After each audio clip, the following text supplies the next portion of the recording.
जय हिंद दोस्तों, आप सभी का बहुत बहुत स्वागत है आपके अपने YouTube चैनल विजय जीएस पर फैमिली में। दोस्तों आज का जो हमारा लेक्चर होने वाला है वो होगा करंट अफेयर और साथ में स्टैटिक जीके, जिसमें हम आज चर्चा करेंगे दोस्तों हिस्ट्री पर। क्लियर है? हिस्ट्री का हमने जो आज चैप्टर चुना है वो है बौद्ध धर्म।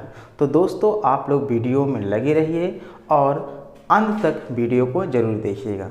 तो चलिए दोस्तों, पहले हम डिस्कशन किस पे करेंगे, वो करेंगे करंट अफेयर्स पर, जो कि परीक्षा की दृष्टि से मोस्ट इम्पॉर्टेंट होता है। तो दोस्तों शुरू करते हैं अपना पहला क्वेश्चन दोस्तों ध्यान दीजिएगा। इसमें प्रश्न है यूनिसेफ दिवस कब मनाया गया है? क्या 10 दिसंबर को मनाया गया कि 11 दिसंबर कि 5 दिसंबर की दोस्तों 7 दिसंबर? तो दोस्तों आइए हम लोग पहले जानते हैं कि आखिरकार 10 दिसंबर को कौन सा दिवस मनाया जाता है। हालांकि हमने आपको पहले बताया था। तो दोस्तों 10 दिसंबर को मनाया जाता है अंतर्राष्ट्रीय मानवाधिकार दिवस। तो अंतर्राष्ट्रीय मानवाधिकार दिवस 10 दिसंबर को मनाया जाता है। 11 दिसंबर को दोस्तों मनाया जाता है यूनिसेफ दिवस मनाया जाता है। तो 11 दिसंबर को यूनिसेफ दिवस मनाया जाता है और 5 दिसंबर को दोस्तों मनाया जाता है विश्व मृदा दिवस और साथ ही में 7 दिसंबर को दोस्तों मनाया जाता है राष्ट्रीय सशस्त्र सेना झंडा दिवस। तो इस तरीके से दोस्तों यूनिसेफ दिवस कब मनाया जाता है? तो दोस्तों मनाया जाता है 11 दिसंबर को मनाया जाता है। क्लियर है? आइए दोस्तों क्वेश्चन नंबर 2 की तरफ। क्वेश्चन नंबर 2 ध्यान दीजिएगा। प्रश्न है आयुष्मान भारत स्वास्थ्य कार्ड बनाने में कौन प्रथम स्थान पर रहा? क्या जम्मू कश्मीर रहा कि उत्तर प्रदेश की, हरियाणा की, पंजाब? दोस्तों आयुष्मान कार्ड जानते हैं, आयुष्मान भारत स्वास्थ्य कार्ड बनाने में कौन प्रथम स्थान पर रहा? तो दोस्तों ये रहा है जम्मू कश्मीर। क्लियर है? तो जम्मू कश्मीर दोस्तों आयुष्मान भारत स्वास्थ्य कार्ड बनाने में प्रथम स्थान प्राप्त किया है। नेक्स्ट क्वेश्चन आता है क्वेश्चन नंबर 3 है दोस्तों। किस देश ने महिलाओं के हस्ताक्षर वाला नोट बैंक छापा है? दोस्तों बहुत ही अच्छा है, महिलाओं को आगे ले जाने की बात की जा रही है। तो कौन सा वह देश है जिसने महिलाओं के हस्ताक्षर वाला पहला नोट बैंक छापा है? जर्मनी है कि स्विट्जरलैंड की, अमेरिका की, भारत? दोस्तों प्रश्न का अगर देखा जाए तो सही आंसर है ऑप्शन सी, अर्थात ये कारनामा किस देश ने किया है? अमेरिका ने किया है। क्लियर है? आइए दोस्तों क्वेश्चन नंबर 4 की तरफ चलते हैं। क्वेश्चन नंबर 4 है गोवा के मोपा अंतर्राष्ट्रीय हवाई अड्डे का नाम किसके नाम पर रखा गया है? गोवा के मोपा हवाई अड्डे का नाम किसके नाम पर रखा गया है? क्या अटल बिहारी वाजपेयी जी के नाम पे रखा गया है कि मनोहर पारिकर की, प्रमोद सावंत की, मोरारजी देसाई? दोस्तों आप लोग जानते ही हैं कि मोपा अंतर्राष्ट्रीय हवाई अड्डे का नाम ध्यान दीजिएगा ये गोवा में है और गोवा के पूर्व मुख्यमंत्री जिनका नाम था मनोहर पारिकर। हालांकि मनोहर पारिकर वर्तमान समय में हम लोगों के बीच में नहीं है, इनका निधन हो गया।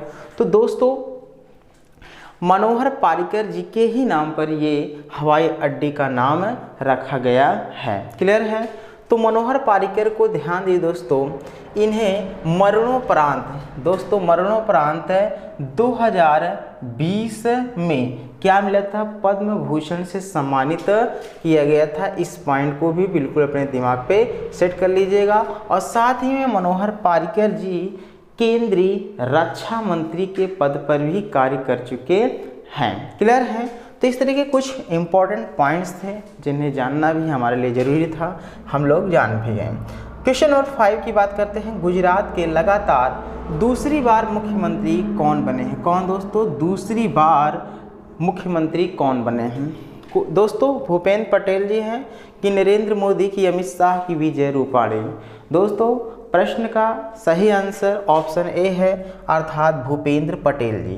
तो भूपेंद्र पटेल जो हैं गुजरात के लगातार दूसरी बार मुख्यमंत्री के पद की शपथ ली है। क्लियर है? क्वेश्चन नंबर 6 है, सुप्रीम कोर्ट के न्यायाधीश के रूप में हाल ही में किसने शपथ ली है? क्या दीपांकर दत्ता ने, कि रवि कुमार मलिमथ ने, कि ऋतुराज अवस्थी, की यूयू ललित? दोस्तों ध्यान दीजिएगा, बात की जा रही है मुख्य न्यायाधीश की नहीं, सिर्फ न्यायाधीश की। आप लोग जानते ही हैं वर्तमान समय में सुप्रीम कोर्ट में कुल कितने न्यायाधीश हैं? 34 न्यायाधीश हैं, जिसमें से 33 अन्य न्यायाधीश और एक मुख्य न्यायाधीश है। एक मुख्य न्यायाधीश कौन है दोस्तों? आप लोग जानते हैं हाल ही में इनकी नियुक्ति हुई है, जो कि यूयू ललित के स्थान को ग्रहण किए हैं।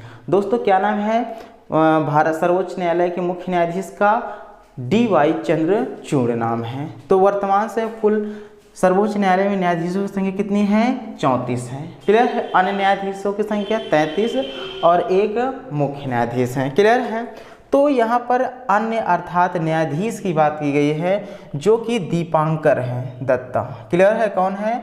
दीपांकर दत्ता, जो कि सुप्रीम कोर्ट के न्यायाधीश के रूप में हाल ही में शपथ ली है। क्लियर है? सुप्रीम कोर्ट की स्थापना की बात करते हैं दोस्तों, 26 जनवरी 1950 को हुआ था, जिस दिन हमारा देश का संविधान लागू हुआ था। ठीक उसी दिन क्या हुआ? सुप्रीम कोर्ट की स्थापना भी हुई थी। इसकी पहली बैठक की बात करते हैं दोस्तों, ये 28 जनवरी 1950 को हुआ था। कब?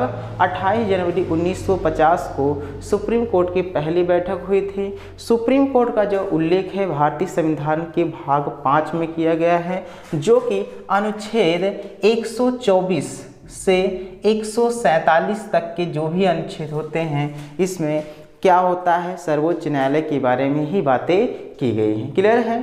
तो इस तरीके से कुछ इंपॉर्टेंट पॉइंट हैं जिनके बारे में हम लोगों ने जाना। आप लोग जानते हैं सुप्रीम कोर्ट के मुख्य न्यायाधीश अर्थात सुप्रीम कोर्ट के न्यायाधीशों को शपथ कौन दिलाता है? सर्वोच्च न्यायालय कौन दिलाता है? इसको आप कमेंट बॉक्स में जल्दी से आप लोग बता दीजिएगा। क्लियर है? आइए दोस्तों, question number 7, question number 8, question number 9 आपके लिए होमवर्क दिया जाता है, क्योंकि आपका भी काम है कमेंट बॉक्स में कुछ लिखना। तो दोस्तों आइए, पहला क्वेश्चन आपके लिए है, जलवायु परिवर्तन मिशन शुरू करने वाला भारत का पहला राज्य कौन है? क्या केरल है, कि हिमाचल प्रदेश, की तमिलनाडु, की त्रिपुरा? क्वेश्चन नंबर 8 है, बरसापारा। क्या? बरसापारा क्रिकेट स्टेडियम किस राज्य में है, जहां 10 जनवरी को पहला वनडे मैच खेला जाएगा? 9वां है, ICC player of the month नवंबर 2022 किसे प्राप्त हुआ है? क्या रोहित शर्मा, कि विराट कोहली, की सूर्य कुमार यादव, की जोस बटलर? तो दोस्तों इस तरीके से 3 क्वेश्चन आपको होमवर्क के तौर पे दिया गया है रोज की भांति। दोस्तों इस प्रश्न का आंसर जरूर कमेंट बॉक्स में दीजिए। जिस बच्चे को आता है वो भी कमेंट बॉक्स में आंसर लिखेगा, और जिसको नहीं आता है वो भी कमेंट बॉक्स में लिखेगा, और जिसको बिल्कुल नहीं आता है वो कमेंट बॉक्स को पढ़कर आंसर जान सकता है। क्लियर है दोस्तों? आप लोग मनोबल बढ़ाते रहिए, लाइक का बटन दाबिए, कमेंट बॉक्स में आंसर दीजिए और अपने दोस्तों को शेयर कीजिए। तो इस तरीके से दोस्तों ये हमारा छोटा सा लेक्चर था, जो कि करंट अफेयर्स पर था। दोस्तों अब हम चर्चा करने वाले हैं बौद्ध धर्म, जो कि हिस्ट्री का बहुत ही प्यारा चैप्टर है। बौद्ध धर्म से कई सारे क्वेश्चन हमें आसानी से देखने को मिल रहे हैं। तो दोस्तों आप लोग थोड़ा इंतज़ार कीजिए, और हम मिलते हैं किसके साथ? बौद्ध धर्म के लेक्चर के साथ। चलिए दोस्तों अब हम चर्चा करने वाले हैं धार्मिक आंदोलन। धार्मिक आंदोलन मतलब दोस्तों इसमें हम चर्चा करेंगे धार्मिक आंदोलन वाले चैप्टर में बौद्ध धर्म और जैन धर्म। क्लियर है दोस्तों? आज का जो हमारा चैप्टर होगा वो होगा बौद्ध धर्म पर। क्लियर है दोस्तों? ध्यान दीजिएगा, बौद्ध धर्म जो हमारा आज का लेक्चर होने वाला है ये बहुत ही इम्पोर्टेंट है। क्लियर है? क्यों? क्योंकि ये कई सारी परीक्षाओं में इनसे आसानी से प्रश्न देखने को मिल जाते हैं। तो दोस्तों शुरू करते हैं अपना प्यारा सा लेक्चर बौद्ध धर्म। तो आप लोग जानते हैं दोस्तों 6ठी शताब्दी ईसा पूर्व, क्लियर है, का जो समय था वो भारतीय इतिहास में धार्मिक क्रांति के रूप में एक प्रकार धार्मिक क्रांति का समय था। तो दोस्तों ध्यान दीजिएगा छठी शताब्दी ईसा पूर्व का जो समय था वो मतलब क्या इतिहास में धार्मिक क्रांति का समय था। ये वो समय था दोस्तों जब चीन में कन्फ्यूशियस, कौन दोस्तों, कन्फ्यूशियस अपने विचारों का क्या कर रहे थे, प्रचार कर रहे थे। और यूनान में सुकरात अपने दार्शनिक सिद्धांतों का क्या कर रहे थे दोस्तों, प्रचार कर रहे थे। ठीक इसी प्रकार से अपने से प्यारी सी कंट्री यानी भारत में लोग ऐसे धर्म की खोज में लगे हुए थे जो सरल व आसान हो। इस प्रकार भारत में महात्मा बुद्ध और महावीर स्वामी क्या हुए, इनका प्रभाव देखने को मिला। क्लियर है। तो दोस्तों आज हम बात करेंगे बौद्ध धर्म के संस्थापक की। दोस्तों ध्यान दीजिएगा, बौद्ध धर्म और जैन धर्म के जो संस्थापक थे दोनों ही क्षत्रिय धर्म से अपना ताल्लुक़ रखते थे। और ध्यान दीजिए दोस्तों, बौद्ध धर्म जैन धर्म के मुताबिक ज़्यादा सक्सेसफुल हुआ। क्यों? क्योंकि बौद्ध धर्म सरल था, जैन धर्म थोड़ा कठिन था, इसका पालन करना लोगों के लिए थोड़ा कठिन होता था। इसी कारण जैन धर्म को लोगों ने कम चॉइस किया और बौद्ध धर्म को अधिक से अधिक मान्यता मिली है। आप लोग जानते हैं दोस्तों, बौद्ध धर्म के संस्थापक जो थे जानते ही हैं, गौतम बुद्ध जी थे। क्लियर है। और गौतम बुद्ध जी बौद्ध धर्म के संस्थापक थे दोस्तों। और ये गौतम बुद्ध, क्लियर है, इन्हें दोस्तों light of LIGHT light of Asia के नाम से भी जाना जाता है। क्लियर है। बौद्ध धर्म के संस्थापक गौतम बुद्ध को लाइट ऑफ एशिया भी कहा जाता है। गौतम बुद्ध का जो जन्म हुआ था दोस्तों 563 ईसा पूर्व में हुआ था। कब हुआ था दोस्तों? 563 ईसा पूर्व में हुआ था। कहाँ हुआ था? कपिलवस्तु के लुम्बिनी नामक स्थान पर हुआ था। क्लियर है। तीसरी शताब्दी ईसा पूर्व में अशोक ने इसी स्थान पर यानी लुम्बिनी में ही एक स्तंभ का निर्माण भी करवाया था। बुद्ध दोस्तों किस वंश से संबंधित थे? ये शाक्य वंश से संबंधित थे। क्लियर है दोस्तों, किस वंश से संबंधित थे? शाक्य वंश से संबंधित थे। यानी इनके वंश का नाम क्या था? शाक्य वंश था।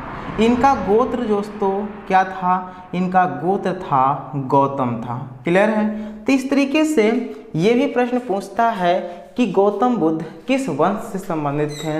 ये शाक्य वंश से संबंधित थे। क्लियर है। तो दोस्तों गौतम बुद्ध किस वंश से संबंधित थे? शाक्य वंश से संबंधित थे। और दोस्तों यहाँ पर एक पॉइंट ये ध्यान दीजिएगा दोस्तों, गौतम बुद्ध के पिता का नाम शुद्धोधन था। इनके पिताजी का क्या नाम था दोस्तों? ध्यान दीजिएगा, शुद्धोधन था। क्लियर है, याद रखिए रहेगा। इसमें पूछता है कि गौतम बुद्ध के पिताजी का क्या नाम था? शुद्धोधन था। गौतम बुद्ध के बचपन का नाम दोस्तों जानते हैं आप लोग क्या था? सिद्धार्थ था। क्या है? सिद्धार्थ। यानी इनके पिताजी इनका नाम क्या रखे थे दोस्तों? सिद्धार्थ रखे थे। जब इन्हें ज्ञान प्राप्त हुआ तो इन्हें लोग गौतम बुद्ध के नाम से या बुद्ध के नाम से लोगों ने इन्हें संबोधित किया है। क्लियर है।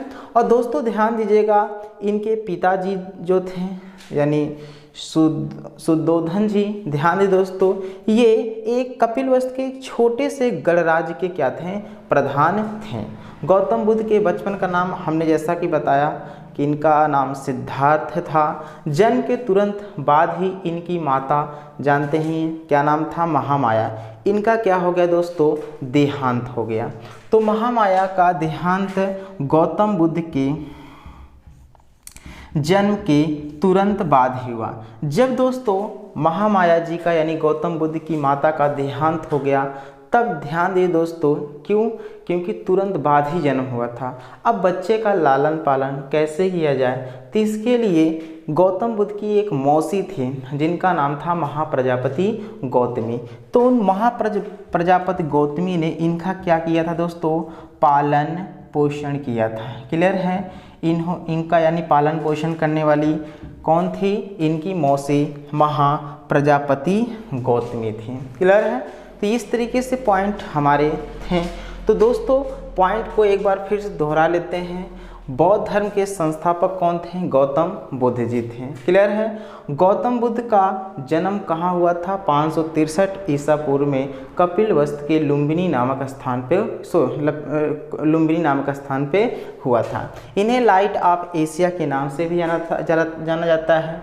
गौतम बुद्ध के वंश का नाम यानी किस वंश के संबंधित थे? वो शाक्य वंश से संबंधित हैं। इनका गोत्र गौतम था। इनके पिता का नाम शुद्धोधन था। बचपन का नाम सिद्धार्थ था। माता का नाम माता का नाम क्या था? महामाया।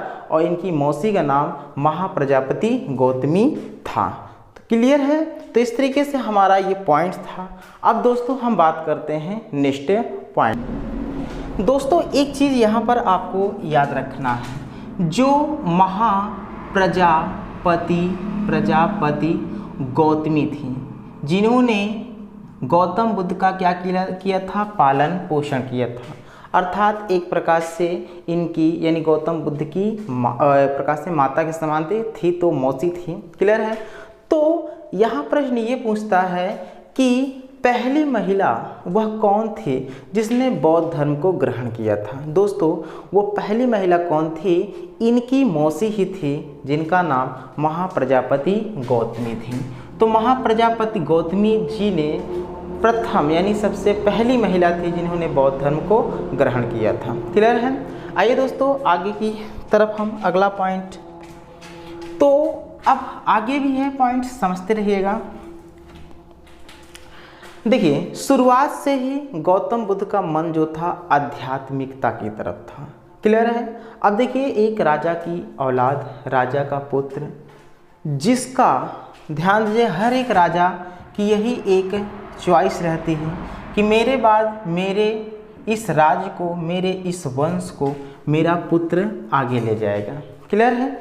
लेकिन अब सिद्धार्थ जी ध्यान दीजिएगा, बचपन से ही इनका मन राजपाट में नहीं लगता था, बल्कि इनका मन जो दोस्तों कहाँ था? आध्यात्मिकता की ओर। क्लियर है। यानी इनके अंदर जानने की जिज्ञासा बहुत सारा थी। तो इस तरीके से इस बात को लेकर शुद्धोधन जी हमेशा चिंतित रहा करते थे कि आगे क्या होगा, किस तरीके से हमारे वंश आगे जाएगा, हमारा वंश। क्लियर है। तो अब ध्यान दीजिएगा, इनके पिताजी ने एक बहुत ही अहम निर्णय लिया। इन्होंने गौतम बुद्ध यानी सिद्धार्थ जी का विवाह करने का निर्णय लिया। आप लोग जानते ही होंगे दोस्तों, हमारे गांव मोहल्ले में भी ऐसा होता है कि जो बच्चा आवारा होता है, घूमने टहलने वाला होता है, तो माँ बाप सोचते हैं कि बच्चे की शादी कर दें। अगर बच्चे की शादी कर देते हैं तो वो क्या होगा? कमाएगा, अपनी जीविका को आसानी से चलाएगा। क्लियर है। ठीक इसी प्रकार से सिद्धार्थ के पिता शुद्धोधन ने भी सोचा था। तो उन्होंने ध्यान दीजिएगा, गौतम जब 16 वर्ष के हुए तो इनका विवाह कर दिए। और विवाह जो थे दोस्तों यशोधरा, किसके साथ किए थे? यशोधरा नामक राजकुमारी के साथ इनका क्या कर दिए? विवाह कर दिए। क्यों किए थे? ताकि बच्चे यानी जो गौतम बुद्ध जी हैं वो अपने मन को राजपाट की तरफ ले आए। क्लियर है। और हमारे वंश को आगे ले जाए। विवाह किए दोस्तों यशोधरा के साथ। यशोधरा इनके घर आई और साथ ही में ध्यान दीजिएगा 28 वर्ष का जब उम्र हो गया किसका? सिद्धार्थ का। क्लियर है।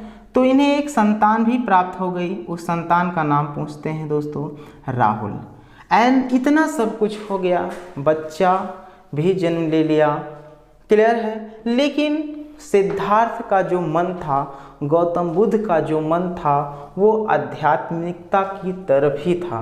वो राजपाट की तरफ उनका मन ही नहीं लगता था दोस्तों। तो इस तरीके से बहुत ज़्यादा चिंतित हो गए इनके पिताजी। क्लियर है। परंतु अब इतना सब हो गया लेकिन कुछ भी परिवर्तन नहीं देखने को मिला। हमने बताया है 29 वर्ष के जब सिद्धार्थ जी हो गए तो इन्होंने क्या किया? गृह त्यागने का निर्णय ले लिया। क्या त्यागने का निर्णय लिया दोस्तों? गृह त्यागने का निर्णय ले लिया। इन्होंने अपने गृह को त्याग दिया। क्लियर है। अब जानते ही हैं, जब कोई भी व्यक्ति घर को त्यागता है, घर से दूर जाता है, तो बहुत सारी परेशानियां झेलनी पड़ती हैं। क्लियर है? तो ठीक इसी प्रकार से सिद्धार्थ को भी यानी गौतम बुद्ध को परेशानियां झेलनी पड़ी। क्लियर है? तो 7 वर्षों तक ज्ञान की खोज में गौतम बुद्ध जी इधर उधर भटकते रहे।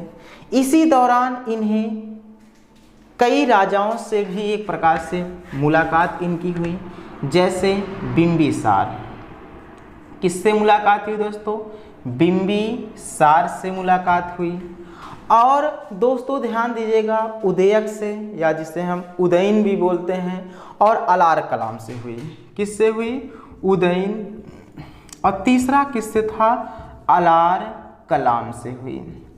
क्लियर है? तो इस तरीके से दोस्तों अब इनकी मुलाकात बिंबिसार, उदयन और अलार कलाम से हुई। यहाँ एक पॉइंट ये बिल्कुल भी दिमाग सेट कर लीजिए दोस्तों, क्योंकि इनसे प्रश्न हमेशा बनता रहता है कि गौतम बुद्ध यानी सिद्धार्थ का या सिद्धार्थ के प्रथम गुरु का क्या नाम है? सिद्धार्थ के प्रथम गुरु का नाम क्या था दोस्तों? अलार कलाम था। अलार कलाम ने ही गौतम बुद्ध को शिक्षा दिया था अपने पथ पर, अपने मंजिल को प्राप्त करने के लिए। क्लियर है? तो इस तरीके से गौतम बुद्ध के गुरु का क्या नाम था? अलार कलाम था। बिल्कुल भी अपने माइंड में सेट कर लीजिए। क्लियर है? अब इसके बाद क्या हुआ? ध्यान दीजिए, 7 वर्ष तक ये भटकते रहे। इनकी मुलाकात बिंबिसार, उदयन, अलार कलाम से हो गई। अलार कलाम इनके प्रथम गुरु भी बन गए। उसके बाद 35 वर्ष, कितना दोस्तों? 35 वर्ष की अवस्था में गौतम बुद्ध बिहार के उरुवेला में पहुंच गए। कहाँ दोस्तों? 35 वर्ष की अवस्था में कहाँ पहुंच गए? बिहार के उरुवेला नामक स्थान पर गौतम बुद्ध जी अर्थात सिद्धार्थ जी पहुंच गए। बाद में ध्यान दिए दोस्तों, बाद में यह उरुवेला ही बौद्ध गया, यानी आगे चलकर यही उरुवेला बौद्ध गया के नाम से जाना गया। क्लियर है? तो बौद्ध गया के नाम से किसे जाना गया? उरुवेला को। क्लियर है? यहाँ पर ही गौतम बुद्ध ने पीपल के पेड़ के नीचे समाधि यानी ज्ञान प्राप्त करने के लिए समाधि लगाई। एक पीपल का पेड़ था, उसी पेड़ के नीचे ये ज्ञान की प्राप्ति करने के लिए क्या लगाए थे? समाधि लगाई थी। और 49वें दिन, कौन से दिन दोस्तों? 49वें दिन इन्हें ज्ञान की प्राप्ति हो गई। तो दोस्तों गौतम बुद्ध से हमें बहुत बड़ी सीख ये मिली कि कोई भी इंसान, कोई भी व्यक्ति यदि संघर्ष करता है, अपने लक्ष्य पर हमेशा काम करता है, तो एक दिन उसका टारगेट जरूर पूरा हो सकता था। गौतम बुद्ध जी सोचिए बहुत बड़ा काम करके गए। ये कुछ नहीं थे, बहुत कुछ प्राप्त कर लिए। इनके पास कुछ नहीं था, बहुत कुछ प्राप्त कर लिए। क्लियर है? क्यों? क्योंकि हर एक व्यक्ति के अंदर कुछ न कुछ पाने का गुण होता है, और जो व्यक्ति उस गुण को कायम रखता है उसको उसका लक्ष्य जरूर से जरूर मिल जाता है। तो इस तरीके से दोस्तों आप लोग भी अपने लक्ष्य पर अडिग रहिए, एक लक्ष्य बनाइए, उसी लक्ष्य पर काम कीजिए, और एक दिन जरूर से जरूर आपको सफलता मिलेगी। दोस्तों कभी सफलता पहले मिलती है तो कभी सफलता लेट मिलती है, लेकिन सफलताएं मिलेंगी। क्लियर है? तो इस तरीके से दोस्तों सोचिए, पहले 49वें दिन गौतम बुद्ध को पीपल के पेड़ के नीचे ज्ञान की प्राप्ति हो गई। जब दोस्तों इन्हें ज्ञान की प्राप्ति हो गई, तभी से जो पीपल का पेड़ था, जो पीपल का दोस्तों पेड़ था, इसे किस नाम से लोगों ने पुकारा? बोधि वृक्ष। बोधि वृक्ष के नाम से जाना जाने लगा था। क्लियर है? और ज्ञान प्राप्ति के बाद सिद्धार्थ के नाम में एक नया नाम जुड़ गया, जिससे लोग बुद्ध के नाम से पुकारते थे। यानी अब सिद्धार्थ को सिद्धार्थ कोई नहीं कहता था, बल्कि इन्हें बुद्ध के नाम से लोग पुकारते थे। साथ ही में कुछ लोग गौतम बुद्ध के नाम से भी इन्हें पुकारने लगे। तो बुद्ध या गौतम बुद्ध के नाम से ये प्रसिद्ध हो गए। क्लियर है? तो ध्यान दीजिए दोस्तों, बुद्ध का अर्थ होता है ज्ञान प्राप्ति। ये ध्यान दीजिएगा, बुद्ध का अर्थ क्या होता है दोस्तों? ज्ञान प्राप्ति। ये भी पॉइंट जानते रहिए कि बुद्ध का अर्थ क्या होता है? ज्ञान प्राप्ति होता है। इसके बाद महात्मा बुद्ध ने वाराणसी के समीप सारनाथ पहुँचे। कहाँ पहुँचे दोस्तों? वाराणसी के समीप सारनाथ में पहुँचे। अब सारनाथ में ध्यान दीजिए दोस्तों, जब ये ज्ञान की तलाश में इधर उधर भटक रहे थे, तब इनके क्या कितने शिष्य बने थे? जल्दी बताइए। इनके 5 शिष्य बने थे। क्लियर है? कितने शिष्य बने थे दोस्तों? 5 ब्राह्मण शिष्य बने थे। 5 ब्राह्मण शिष्य बने थे। तो ये 5 ब्राह्मण शिष्य जो थे गौतम बुद्ध को छोड़कर चले गए थे। क्लियर है? बाद में जब गौतम बुद्ध जी को ज्ञान की प्राप्ति हुई, ज्ञान प्राप्ति के बाद जब ये वाराणसी के समीप सारनाथ पहुँचे, तो इनकी मुलाकात अपने 5 ब्राह्मण शिष्यों से हो गई। तो उस समय गौतम बुद्ध जी ने इन्हें प्रवचन दिए और ज्ञान की बातें बताई। तो इनके प्रवचन से ये 5 ब्राह्मण शिष्य बहुत ही खुश हुए और इन्हें अपना फिर से गुरु मान लिया। क्लियर है? तो प्रश्न बनता है कि गौतम बुद्ध जी ने अपना प्रथम प्रवचन कहाँ दिया था? सारनाथ में। कितने शिष्यों को दिया था? 5 शिष्यों को दिया था अपना प्रथम प्रवचन। क्लियर है? बौद्ध ग्रंथों में ध्यान दीजिएगा, ये प्रथम उपदेश धर्म चक्र प्रवर्तन कहलाता है। क्या कहलाता है दोस्तों? धर्म चक्र प्रवर्तन कहलाता है बौद्ध ग्रंथों में। क्लियर है? तो इस तरीके से बुद्ध ने अनेक राज्यों का भ्रमण भी किया और उन राज्य में जाकर उपदेश भी दिए। और ध्यान दिए दोस्तों, प्रमुख प्रचार का जो केंद्र था वो मगध था, इसलिए बिंबिसार, उदयन जैसे मगध शासक बुद्ध के अनुयायी भी बन गए थे। क्लियर है? यहाँ पॉइंट एक बिल्कुल भी दिमाग पे रख लें दोस्तों। प्रश्न पूछता है, बुद्ध ने सबसे ज़्यादा उपदेश कहाँ दिए थे? सबसे ज़्यादा उपदेश हाँ कहाँ दिए थे दोस्तों? ये दिए थे श्रावस्ती में दिए थे। बुद्ध ने सबसे ज़्यादा उपदेश कहाँ दिए थे? श्रावस्ती में दिए थे। बुद्ध ने सबसे पहले उपदेश कहाँ दिया था? पहला उपदेश सारनाथ में। पहला पूछता सार और सबसे अधिक पूछता है तो श्रावस्ती को आंसर देना है। क्लियर है? बौद्ध धर्म के प्रचार के लिए महात्मा बुद्ध ने बौद्ध संघ की स्थापना की थी। क्लियर है? तो बौद्ध धर्म के प्रचार के लिए महात्मा बुद्ध ने किसकी स्थापना की थी? बौद्ध संघ की स्थापना की। संघ वह स्थान होता था जिसमें जो भिक्षु होते थे अपना घर परिवार बच्चे और को छोड़कर जीवन भर बौद्ध धर्म का प्रचार किया करते थे। बुद्ध के अनुयायी जो थे दोस्तों 2 भागों में विभाजित थे। तो बुद्ध के अनुयायी कितने भागों में विभाजित थे? 2 भागों में, भिक्षु और उपासक। तो दोस्तों बुद्ध के जो 2 अनुयायी थे 2 भागों में, जो दोस्तों ध्यान दीजिएगा, जो बुद्ध के 2 मतलब एक प्रकार से अनुयायी थे, भिक्षुक और उपासक। भिक्षुक का मतलब होता है दोस्तों जो बौद्ध धर्म के प्रचार के लिए जिन्होंने संन्यास ग्रहण कर लिया। तो बौद्ध धर्म के प्रचार के लिए जिन्होंने संन्यास ग्रहण कर लिया उसे क्या कहते थे? भिक्षुक कहते थे। क्या कहते थे दोस्तों? भिक्षुक। और उपासक किसे कहते थे? ध्यान दीजिए दोस्तों, उपासक। क्लियर है? तो भिक्षुक के बारे में जान गए। उपासक किसे कहते हैं दोस्तों? गृहस्थ जीवन यानी अपने परिवार के साथ। क्लियर है? गृहस्थ जीवन व्यतीत करते हुए बौद्ध धर्म को अपनाने वाले को उपासक कहते थे। यानी अपने परिवार के साथ भी रहो और साथ में बौद्ध धर्म का प्रचार प्रसार भी करते रहो, उसे कहते थे उपासक। क्लियर है?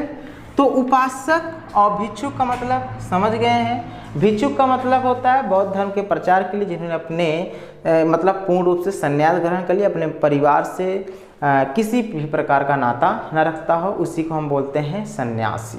क्लियर है? और उपासक जो परिवार के साथ रहकर बौद्ध धर्म का प्रचार प्रसार करता हो, उसे उपासक कहते हैं।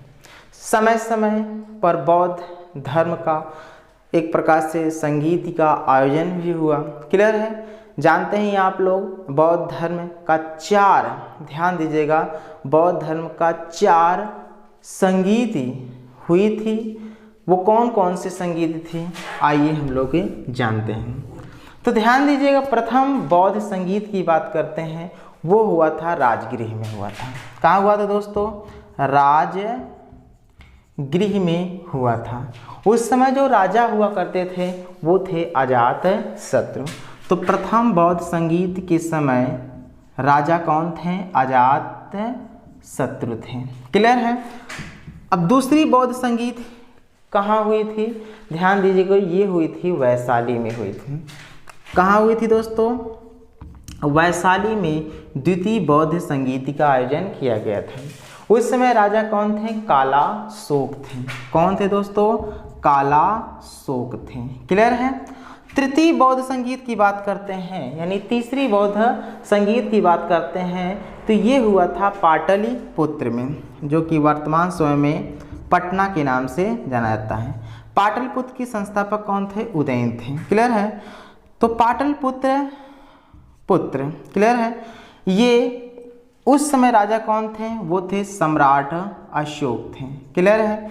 चतुर्थ बौद्ध संगीत की बात करते हैं, ये कहाँ हुआ था दोस्तों? ये हुआ था कुंडलवन कश्मीर में हुआ था। कहाँ हुआ था दोस्तों? कुंडलवन कश्मीर में हुआ था। क्लियर है? उस समय यानी इसके समय राजा जो थे वो थे कनिष्क थे। क्लियर है? तो इस तरीके से समय समय पर बौद्ध संगीत का आयोजन भी किया गया। प्रथम बौद्ध संगीत का आयोजन दोस्तों राजगृह में, उस समय राजा थे अजातशत्रु। द्वितीय वैशाली में, उस समय राजा कालाशोक। तृतीय पाटलिपुत्र में, उस समय राजा सम्राट अशोक। चतुर्थ है कुंडलवन कश्मीर, उस समय राजा कनिष्क थे। क्लियर है? आइए दोस्तों कुछ और भी पॉइंट्स हम लोग देखते हैं। अब इतना सब कुछ हो गया, समय बीतता गया, जानते ही हैं जो व्यक्ति इस पृथ्वी पे आया है उसका एक दिन विनाश तो होगा ही, उसका एक दिन अंत होगा ही। तो 483 वर्ष की अवस्था में, कितनी वर्ष की अवस्था में दोस्तों?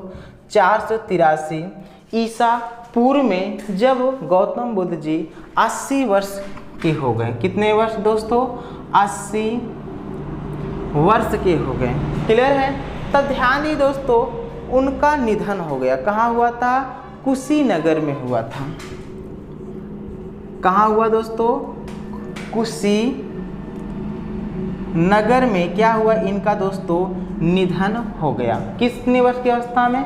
80 वर्ष की अवस्था में कुशीनगर में गौतम बुद्ध जी का क्या हो गया दोस्तों? निधन हो गया। क्लियर है? तो अब इनके निधन को बौद्ध ग्रंथों में क्या कहा जाता है? महापरिनिर्वाण कहा जाता है। क्लियर है दोस्तों? तो दोस्तों गौतम बुद्ध के निधन को बौद्ध ग्रंथों में क्या कहा जाता है? महापरिनिर्वाण कहा जाता है। गौतम बुद्ध जी का निधन कितने वर्ष की अवस्था में हुआ था? 80 वर्ष की अवस्था में हुआ था। कब हुआ था? 483 ईसा पूर्व में। कहाँ हुआ था? कुशीनगर में हुआ था। क्लियर है? अब निधन के पश्चात बुद्ध को जलाया गया। बुद्ध की जो अस्थि हुआ था, जो अस्थि निकलते यानी जब जो राख होता है, यानी एक प्रकार से जलने के बाद जो राख होता है उसी में अस्थि होती है। क्लियर है? तो बुद्ध की अस्थि को ध्यान दीजिएगा 8 भागों में स्थापित किया गया। कितने भागों में दोस्तों? बुद्ध की अस्थि को स्थापित किया गया 8 भागों में स्थापित किया गया। और जहाँ जहाँ यह स्थापित किया गया वहाँ पर स्तूप का निर्माण कराया गया। किसका दोस्तों? स्तूप का निर्माण किया गया। तो यहाँ प्रश्न ये भी बनता है कि बताइए, ध्यान दे, सबसे बड़ा स्तूप कहाँ है? प्रश्न ये बनता है कि सबसे बड़ा स्तूप कहाँ है? वो है सांची का स्तूप। तो सांची का स्तूप जो है सबसे बड़ा स्तूप है। क्लियर है? कुछ मोस्ट इम्पॉर्टेंट पॉइंट्स हैं, आइए उसके भी बारे में हम लोग समझते हैं। जैसे बौद्ध धर्म के कितने रत्न पूछता है, यानी बौद्ध धर्म के कितने रत्न होते हैं? बौद्ध धर्म के दोस्तों 3 रत्न होते हैं। क्लियर है? क्योंकि ये परीक्षाओं में प्रश्न पूछ लेता है। कौन कौन से 3 रत्न होते हैं? बुद्ध, धम्म और संघ। कौन कौन से होते हैं? बुद्ध, धम्म और संघ। ये 3 बौद्ध धर्म के रत्न हैं। क्लियर है? जानते रहिए। बुद्ध का सबसे पवित्र त्यौहार वैशाख पूर्णिमा है। दोस्तों ध्यान दीजिएगा, बुद्ध का सबसे पवित्र त्यौहार क्या है दोस्तों? वैशाख पूर्णिमा है। क्या है? वैशाख पूर्णिमा है। तो ध्यान दीजिएगा दोस्तों, बुद्ध का सबसे पवित्र त्यौहार क्या है? वैशाख पूर्णिमा है। क्लियर है? जिसे दोस्तों कुछ लोग या मतलब इसको बुद्ध पूर्णिमा के नाम से भी जानते हैं। किस नाम से? बुद्ध पूर्णिमा के नाम से भी हम इसे जानते हैं। क्लियर है? कोई दिक्कत नहीं होना चाहिए। बुद्धों के प्रमुख ग्रंथ की बात करते हैं दोस्तों, त्रिपिटक है। तो बौद्ध धर्म के प्रमुख ग्रंथ की बात करते हैं तो वो है क्या है? त्रिपिटक। क्या है दोस्तों? त्रिपिटक। ये जानते रहिए। क्लियर है? कोई दिक्कत नहीं होना चाहिए। क्लियर है? तो बुद्ध के प्रमुख ग्रंथ कौन कौन से हैं? त्रिपिटक है। शुरुआती बौद्ध ग्रंथों की भाषा कौन थी? पाली थी। यानी शुरुआती तौर पर बौद्ध ग्रंथों की भाषा क्या थी? पाली रही। बाद में कई ग्रंथ इसके संस्कृत भाषा में क्या हो गए थे? लिखे गए थे। क्लियर है? कोई दिक्कत नहीं। और एक प्रश्न है, बौद्धों का विख्यात विक्रमशिला विश्वविद्यालय कौन सा दोस्तों? एक विख्यात था जिसका नाम था विक्रमशिला विश्वविद्यालय। विश्वविद्यालय। तो बौद्धों का विक्रमशिला विश्वविद्यालय के संस्थापक कौन थे? वो थे धर्मपाल, जो कि पाल वंश के थे। क्लियर है? तो बौद्धों के विख्यात विक्रमशिला विश्वविद्यालय के संस्थापक कौन थे? धर्मपाल थे। भारत में उत्पन्न सबसे अंतिम बौद्ध धर्म ग्रंथ है। क्या बोलता है दोस्तों? सबसे अंतिम बौद्ध धर्म ग्रंथ है का नाम बताइए। तो वो था दोस्तों वामसाथ पाक्शिनी। क्या था दोस्तों? वामसाथ पाक्शिनी। लिख देते हैं, वामसाथ पाक्शिनी था। क्लियर है? तो ये अंतिम बौद्ध धर्म ग्रंथ था। क्लियर है? तो भारत में उत्पन्न सबसे अंतिम बौद्ध धर्म ग्रंथ का नाम बताइए। वो था वामसाथ पाक्शिनी था। क्लियर है? धातु के सिक्के सबसे पहले बौद्ध काल में ही प्रकट हुए थे। तो ध्यान दी दोस्तों, धातु के सिक्के क्लियर है? सबसे पहले किस बौद्ध काल में ही प्रकट हुए थे। क्लियर है? तो इस तरीके से इस पॉइंट को जानते रहिए दोस्तों। अब आगे भी हमारे दोस्तों पॉइंट्स हैं, तो दोस्तों ध्यान दीजिएगा। इस तरीके से ये हमारा धार्मिक आंदोलन पर एक छोटा सा लेक्चर था जो कि मोस्ट इम्पॉर्टेंट था। क्लियर है? तो चलिए दोस्तों, अब हम आपका लेते हैं एक टेस्ट। क्या लेते हैं दोस्तों? टेस्ट। आपने इसको कितने अच्छे से सुना है इसके बारे में अभी मालूम पड़ जाता है। तो मैं बोलूँगा, आपको आंसर लिखना है कमेंट बॉक्स में। पहला है, त्रिपिटक धर्म ग्रंथ का नाम बताइए। त्रिपिटक धर्म ग्रंथ का नाम या त्रिपिटक धर्म ग्रंथ किसका है? बौद्ध धर्म का है, जैन धर्म का है, सिखों का है कि हिंदुओं का है? तो दोस्तों इस प्रश्न का आंसर क्या होगा? बौद्धों का होगा। क्लियर है?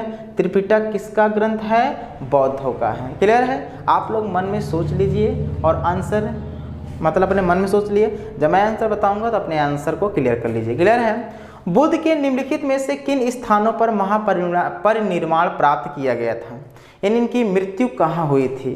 कुशीनगर में हुई थी कि कपिलवस्तु की पावा में हुई थी? दोस्तों इस प्रश्न का सही आंसर क्या है? कुशीनगर में हुई थी। कहाँ हुई थी?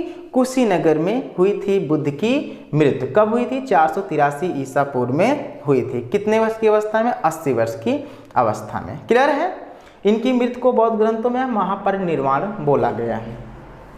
किस शासक ने बौद्धों के लिए विख्यात विक्रमशिला विश्वविद्यालय की स्थापना की थी? हमने बताया था। तो किसने की थी दोस्तों? धर्मपाल ने की थी। किसने की थी? धर्मपाल ने की थी। क्लियर है? क्लियर हो रहा है ना? गौतम बुद्ध द्वारा भिक्षुणी संघ की स्थापना कहाँ की गई थी? सारनाथ में की गई थी, वैशाली में की गई थी? दोस्तों ये आंसर है वैशाली में की गई थी। कहाँ की गई थी? वैशाली में की गई थी। सिद्धार्थ जानते ही हैं, सिद्धार्थ के पिता का क्या नाम था? क्या नाम था दोस्तों? शुद्धोधन था। किसे एशिया की रोशनी कहा जाता है? यानी लाइट ऑफ एशिया किसे कहा जाता है? गौतम बुद्ध को। गौतम बुद्ध की माता का क्या नाम था? महामाया था। गौतम बुद्ध की मौसी का क्या नाम था? महाप्रजापति गौतमी था। क्लियर है? गौतम बुद्ध का विवाह कितने वर्ष की अवस्था में हुई थी और उनकी पत्नी का क्या नाम था दोस्तों? यशोधरा था। और उनको एक पुत्र भी प्राप्त हुआ जिनका नाम था राहुल। बौद्ध शिक्षा का केंद्र क्या था? विक्रमशिला विश्वविद्यालय। बुद्ध किस वंश से संबंधित थे? शाक्य वंश से संबंधित थे। तो चलिए दोस्तों आपको प्रश्न बताना है, सिद्धार्थ बुद्ध को ज्ञान की प्राप्ति कहाँ हुई थी? इस प्रश्न का आंसर कहाँ देना है? कमेंट बॉक्स में। सिद्धार्थ बुद्ध को ज्ञान की प्राप्ति कहाँ हुई थी? इस प्रश्न का कहाँ देना है आंसर? कमेंट बॉक्स में देना है। और भी प्रश्न है, ध्यान दीजिए दोस्तों। नेक्स्ट प्रश्न है, तृतीय बौद्ध संगीत का आयोजन कहाँ हुआ था? दूसरा क्वेश्चन, यानी तीसरी बौद्ध संगीत का आयोजन कहाँ हुआ था? तो इस दो प्रश्न का आंसर आपको कमेंट बॉक्स में लिखना है। सिद्धार्थ बुद्ध को ज्ञान की प्राप्ति कहाँ हुई थी? तीसरी बौद्ध संगीत का आयोजन कहाँ हुआ था? क्लियर है? तो इस तरीके से दोस्तों ये हमारा लेक्चर था जो कि बौद्ध धर्म पे था। क्लियर है? आशा है कि आपको समझ में आया है। कोई भी दिक्कत, कोई भी प्रॉब्लम्स हो कमेंट बॉक्स में ज़रूर बताइएगा। क्लियर है? उसमें सुधार किया जाएगा। और दोस्तों वीडियो को ज़रूर से ज़रूर लास्ट तक यानी पूरा वीडियो को आप वॉच कीजिएगा, तभी पढ़ाने और पढ़ने में मज़ा आएगा। क्लियर है? तो चलिए दोस्तों अब हम वीडियो को समाप्त करेंगे। क्लियर है? क्योंकि जानते ही हैं हमने जब पॉलिटी भी इसमें डालते हैं तो वीडियो की लेंथ थोड़ी बड़ी हो जाती है, तो समय को देखते हुए मैं इसमें बढ़ाऊंगा। क्लियर है? तो चलिए दोस्तों एक छोटा सा लेक्चर हम इसमें डालें। देखो नियम बाई तो नियम नहीं चल सकते हैं। पॉलिटी को अगर हम नियम से ले जाएंगे तो इसमें थोड़ा बड़ा है। अगर हिस्ट्री का लेक्चर छोटा होगा तो पॉलिटी वाला थोड़ा हम बड़ा लेक्चर उठाएंगे। क्लियर है? और पॉलिटी का छोटा करेंगे तो हिस्ट्री लंबा हो जाएगी। क्लियर है? तो इस तरीके से पॉलिटी पर भी चर्चा करेंगे दोस्तों, क्योंकि परीक्षा हमारे सामने है और इस तरीके से अगर हम भागते रहें तो परीक्षा हमसे आगे निकल जाएगी। क्लियर है? और हम तैयार नहीं हो पाएंगे परीक्षा के लिए। तो दोस्तों मिलते हैं हम किसके साथ? पॉलिटी के साथ। चलिए दोस्तों आज हम पॉलिटी का जो लेक्चर लेंगे वो होगा भारत के महान्यायवादी पर, यानी अटॉर्नी जनरल ऑफ इंडिया। तो दोस्तों इस चैप्टर को हल्के में मत लेना, क्योंकि ये जो महान्यायवादी, ये जो दोस्तों हमने चैप्टर चुना है ये मोस्ट इम्पॉर्टेंट है, क्योंकि बहुत सारी परीक्षाओं में इनसे प्रश्न देखने को, इस चैप्टर से प्रश्न देखने को मिल जाते हैं। तो आप लोग ध्यान से समझिए दोस्तों। तो चलिए बात करते हैं भारत के महान्यायवादी। आखिर ये कौन होते हैं भारत के महान्यायवादी?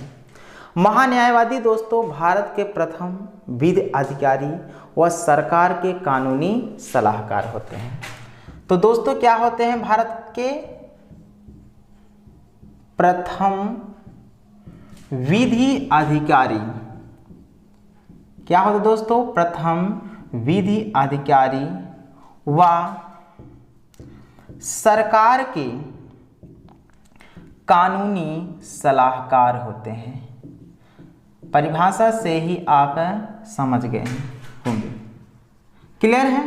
तो क्या होता है दोस्तों? प्रथम विधि अधिकारी होते हैं और सरकार के कानूनी सलाहकार होते हैं सरकार के, क्लियर है?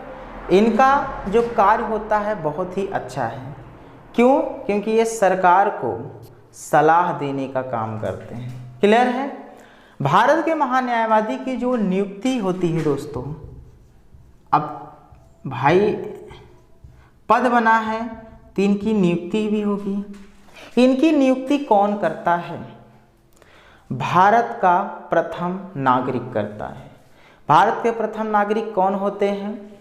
वो होते हैं राष्ट्रपति महोदय जी। तो पॉइंट समझिएगा, महान्यायवादी की नियुक्ति कौन करता है? राष्ट्रपति महोदय जी करते हैं। भारत के महान्यायवादी का कार्य क्या होता है? ये भारत के प्रथम विधि अधिकारी व सरकार के कानूनी सलाहकार होते हैं, यानी सरकार को कानून के माध्यम या कानून के बारे में सलाह देते हैं।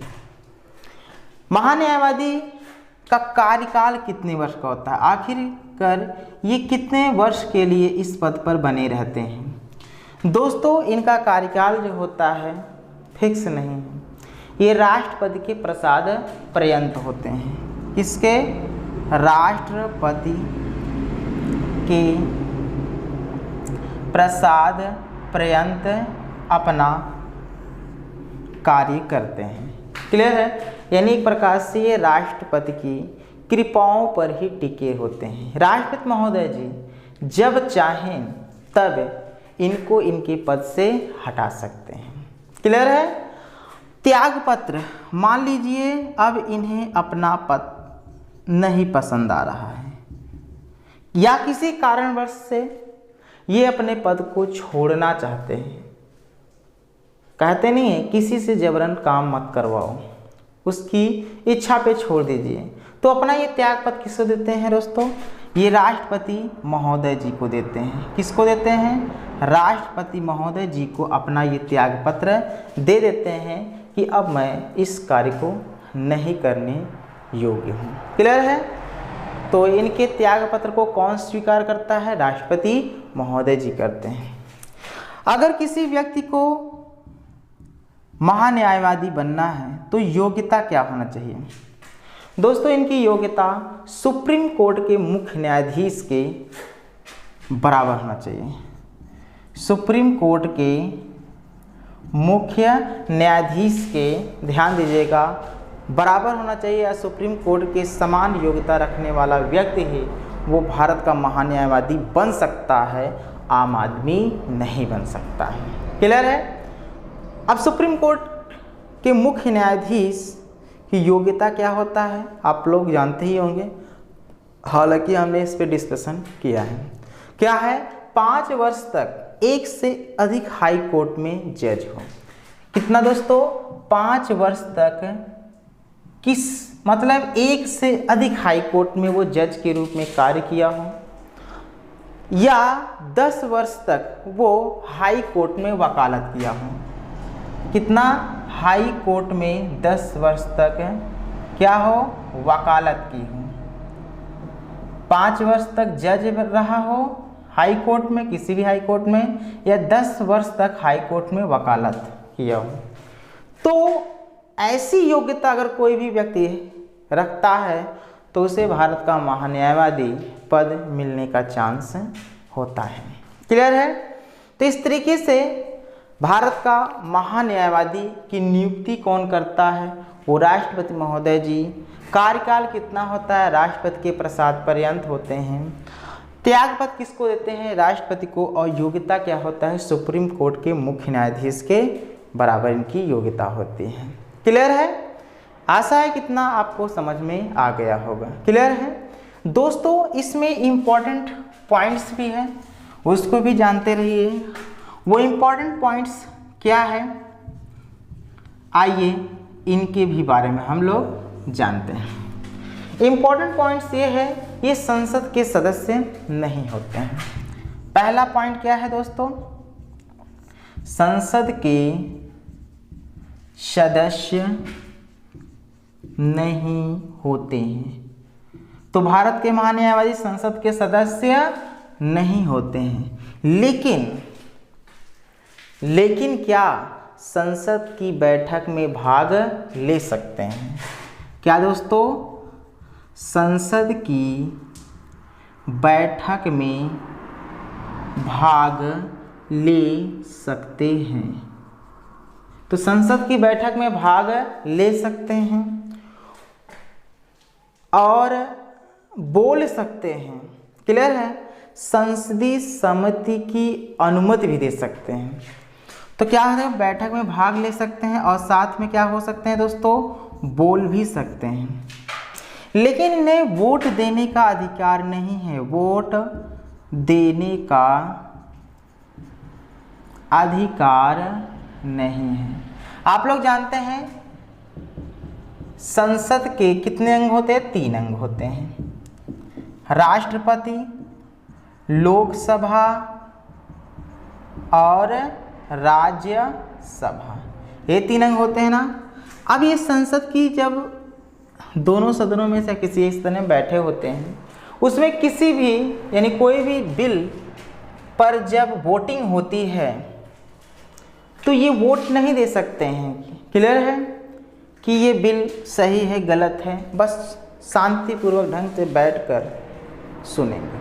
क्लियर है। तो इन्हें संसद में जो वोटिंग होती है किसी भी बिल पर, उस पर वोट देने का इन्हें अधिकार नहीं है। क्लियर है दोस्तों। और ध्यान दिए दोस्तों, ये किसी भी न्यायालय में सरकार की ओर से भाग लेने या भाग ले सकते हैं, किसी भी न्यायालय में, चाहे हाई कोर्ट हो, चाहे डिस्ट्रिक्ट कोर्ट हो, चाहे सुप्रीम कोर्ट हो। क्यों? क्योंकि इनकी योग्यता ही वैसी है। किसी भी न्यायालय में सरकार की ओर से भाग लेने की इन्हें पूर्ण रूप से शक्ति होती है। चलिए दोस्तों, अब आपको एक क्वेश्चंस बताना है। वो क्वेश्चंस क्या है, आइए हम लोग जानते हैं। वर्तमान समय में अटॉर्नी जनरल कौन है? वर्तमान समय में अटॉर्नी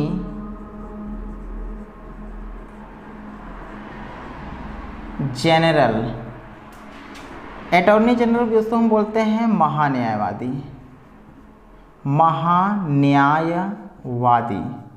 यानी वर्तमान समय में महान्यायवादी कौन है? इस प्रश्न का आंसर कहाँ देना है? कमेंट बॉक्स में देना है। तो वर्तमान समय में महान्यायवादी कौन है, इस प्रश्न का आंसर कहाँ देना है? कमेंट बॉक्स में देना है। एक पॉइंट और याद रखना है दोस्तों, सॉलिसिटर, क्या? सॉलिसिटर जनरल, सॉलिसिटर नहीं, solicitor general, seater general. Solicitor general कौन होते हैं जानते हैं? यह अटॉर्नी जनरल यानी महान्यायवादी के सहायक होते हैं। कौन होते हैं? महान्यायवादी के सलाहकार होते हैं या सहायक होते हैं। क्लियर है? कौन? Solicitor general. समझ में आई है? तो इस तरीके से ये हमारा छोटा सा लेक्चर पॉलिटी पे था, जो कि मोस्ट इम्पॉर्टेंट है। और हमने एक क्वेश्चन पॉलिटी का दिया कि वर्तमान समय में अटॉर्नी जनरल यानी भारत के महान्यायवादी कौन है। इस प्रश्न का भी आंसर आपको कमेंट बॉक्स में देना है। क्लियर है? और महान्यायवादी का कार्यकाल